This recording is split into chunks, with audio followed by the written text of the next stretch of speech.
stepping away does not mean that you're a failure. It doesn't mean that you're a loser, that you're lame, that people look down upon you. Because you're doing it for you.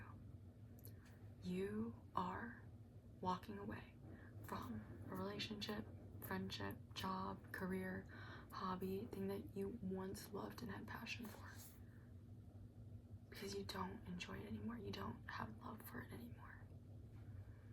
And I think that's the scariest but most amazing thing to do. When you walk away, even though you don't necessarily want to walk away, because of all the time that's invested. But time is simply the past. Time does not dictate the future. Let me repeat that. Time is just in the past. It does not mean it's the future. You are allowed to change.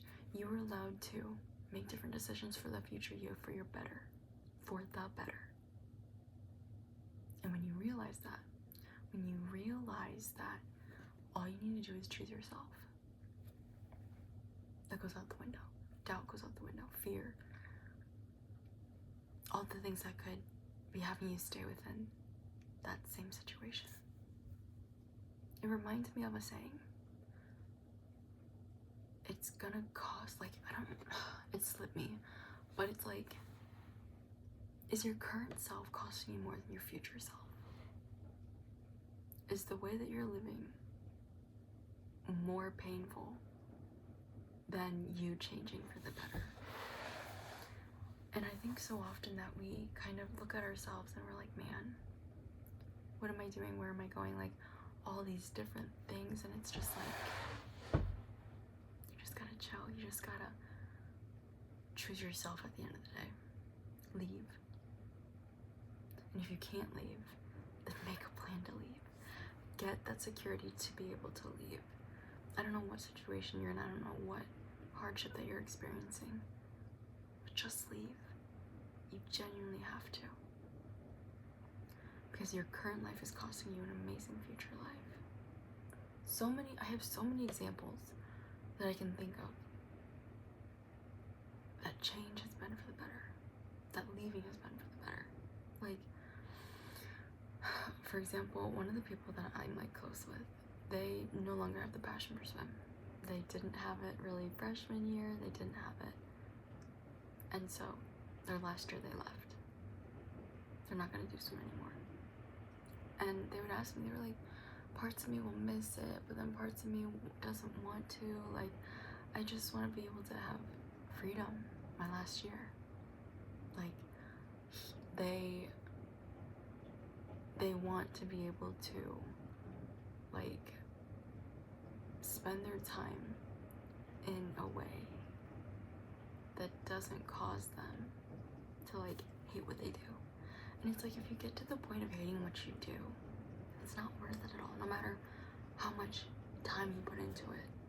I think that's another factor that we overestimate, is that just because we put in a year, 2 years, 3 years, 5 years, 10 years into something, into someone, into whatever, it doesn't mean that it's too late to leave. It's that sunken cost theory that we think just because we have this much time into it, we have to finish it out, that we have to be fully committed. Like, no. The longer you ride the wrong train, the more time it'll take you to get home.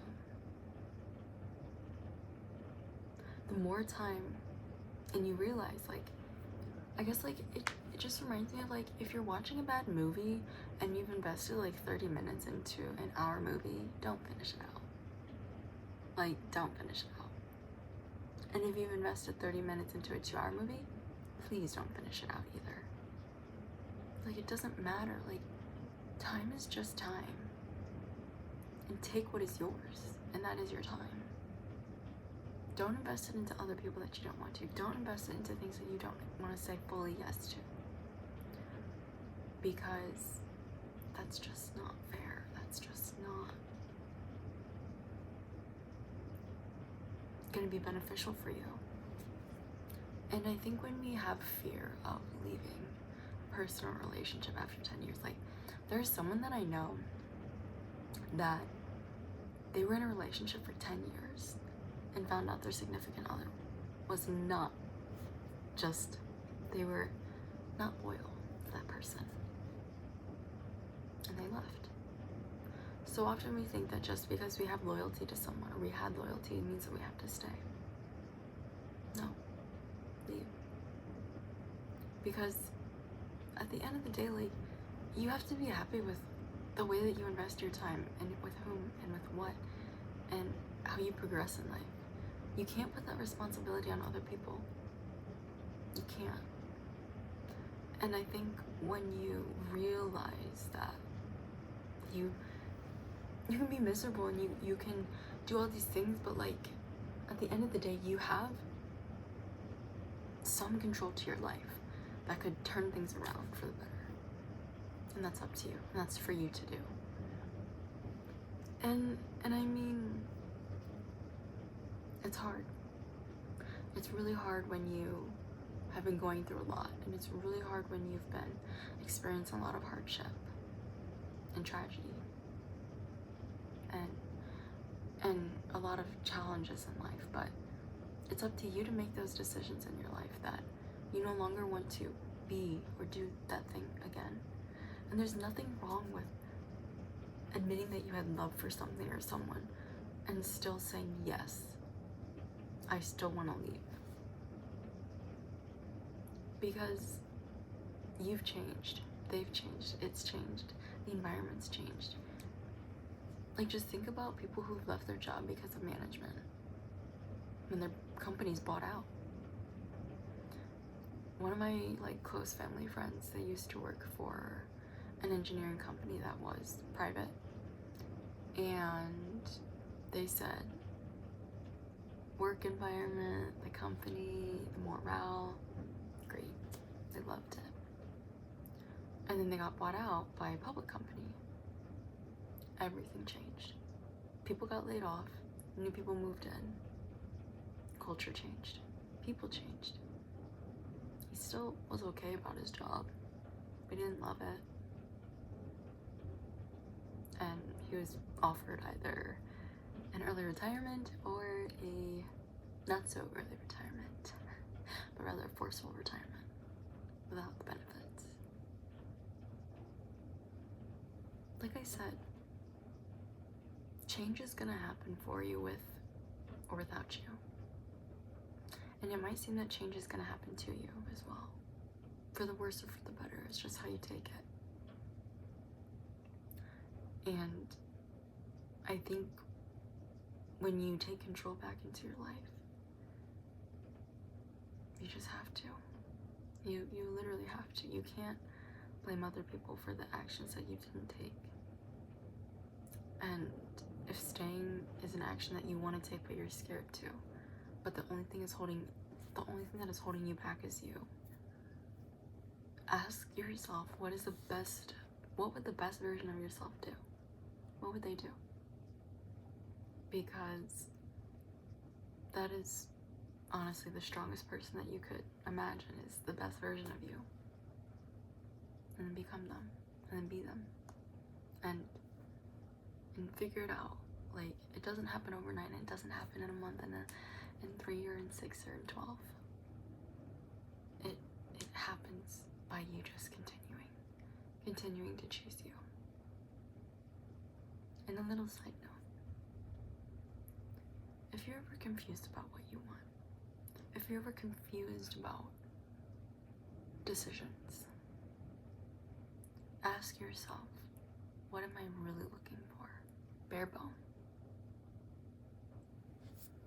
For example, I just imagine this off the top of my head.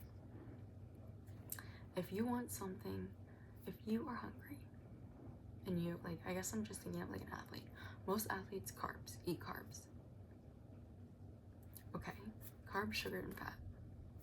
You can get carbs from sweet potatoes, you can get carbs from vegetables, some from fruit, from pasta. But then some people eat carbs and fats and sugars from a PB&J, peanut butter and jelly sandwich.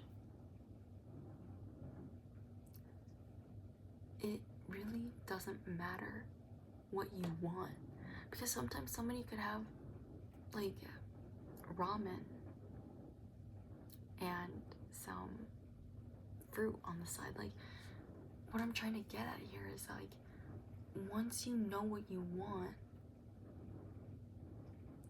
you stop looking for external things. Like, if that makes any sense, it's like you can make so many decisions to get the same outcome. That's what I'm trying to get at. You can choose so many different things to get the same outcome, but it is how you get there. Whether it's like bulldozing people, whether it's building people up, whether it's like lying, or whether it's being a good employee, you can still get that promotion. It's just, how are your actions? What are those consequences? How do you get there? And I think that's kind of when it comes down to, you gotta do what you gotta do. And choose your choices wisely. That causes like the best outcome for you, but the best outcome for everybody in like a business situation. But like, you get what I'm saying. Like, even if it isn't the best outcome for somebody else, like, you gotta do what you gotta do, but like, be kind and whatever. But what I'm saying is like, sometimes you can get the same outcome without hurting other people, without doing that as well, but still choosing you and still saying yes to the things that you want. That's what I was trying to get at. It's a little late and I'm kind of sleepy, so you know how it rolls. The brain doesn't roll as fast as it does in the morning. But anyways, you get the gist of it. So I hope you choose yourself. I hope you figure out what you want, because you can get it. You can genuinely get it. It might just be hard. You might have to say goodbye to some people. You might have to let things go, and you might have to just become a new version of yourself to step away from something that you once loved. And that just means opening up and giving more space to something that was always meant for you. Food for thought.